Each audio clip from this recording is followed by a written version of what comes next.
Representante povo e a Parlamento Nacional apela para público labele consumo ai moruxira nebe fan li husi online tamba bele fo ameaça ba vida.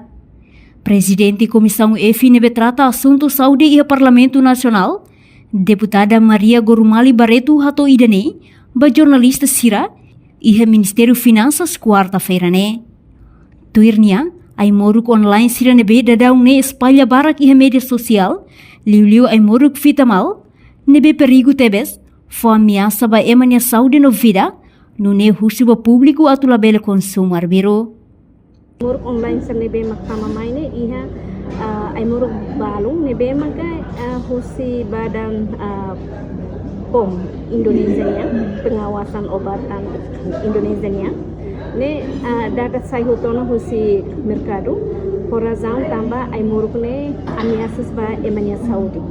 Então ne for risco bo tamne ay muruk serne sai exemplo hanesang ay muruk ay muruk tradisional vitamin nebe maga agora itari kata kuasa ke emak barak makakolia vitamin iha media sosial basen foto então be ne tirolos ne nya emor ke de nebe maka perigoso teves ba emanya saúde satang ite ihtimol ladung controle de saúde e emabalo nebe maka consumo e no fim to ikus afeta ba a vida mesmo saída maka agora musuda da utiham itania railar.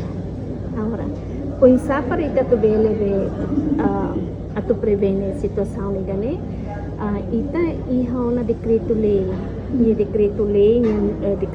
ne número